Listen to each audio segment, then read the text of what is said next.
નમસ્કાર ટીવી9 સમાચાર સાથે હું છું જિજ્ઞાસા। સમાચાર કચ્છથી મળી રહ્યા છે। ભુજના પધર ગામે પશુપાલન વિભાગની ગંભીર બેદરકારી સામે આવી છે। પશુઓને એક્સપાયરી ડેટની દવા આપતા સર્જાયો છે વિવાદ। જાતીય પશુ આરોગ્ય સારવાર કેમ્પના નામે પશુઓની જિંદગી સાથે ચેડા કરવામાં આવ્યા। કેમ્પમાં એક્સપાયરી દવાઓનો મોટો જથ્થો મળી આવ્યો। પશુપાલન વિભાગ દ્વારા કરાયું હતું કેમ્પનું આયોજન। અગાઉ યોજાયેલ કેમ્પમાં પણ એક્સપાયરી દવા અપાયાના આક્ષેપો ઉઠ્યા છે। જવાબદારો સામે કડક કાર્યવાહી કરવા માંગ ઉઠી। પધર ગામના સરપંચ રાજેશ આહિરે તંત્રની આ લાલિયાવાડીની પોલ ખોલી છે।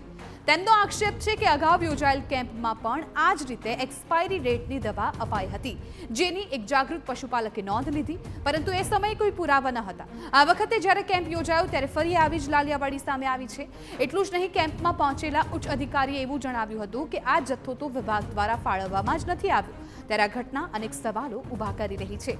પશુઓ માટે પૂરતી દવા અને ચિકિત્સકો પણ ઉપલબ્ધ ન હોવાના આક્ષેપો ઉઠ્યા છે। मैं तात्कालिक अहीं आयो અને જે હકીકતની અંદર આવીને જોયું તો એક્સપાયર ડેટ ની દવા હતી, જે નષ્ટ કરવાનો એ નથી કરી, એક્સપાયર ડેટની દવા હતી।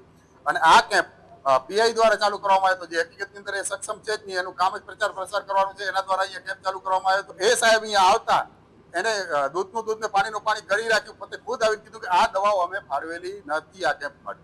તેમ છતાં અહીંયા દવા આવી ગઈ છે, તો એને મેં રિક્વેસ્ટ કરી કે આપ સાહેબ એમ કહો છો કે આ દવા અહીંયા એલિવાઇઝ નથી, મતલબ આ ફાળવેલી જ નથી, તો સીધી વસ્તુ થઈ ગઈ, તમે આના ઉપર કેમ કાયદેસરની કાર્યવાહી નથી કરતા? તો એ કાયદેસરની કાર્યવાહીમાં એ પણ ક્યાંક આગળ પાછળ થઈ રહ્યા છે। તો મને એવું લાગી રહ્યું છે કે ઉપરથી જે સાહેબ આવ્યા છે એ પણ ક્યાંક બચાવની કામગીરી કરતા હોય, એટલે આ આખું સ્કેમ આખા જિલ્લા લેવલે હાલતું હોય તો પણ આમાં નવાઈ લાગે એવું લાગતું નથી।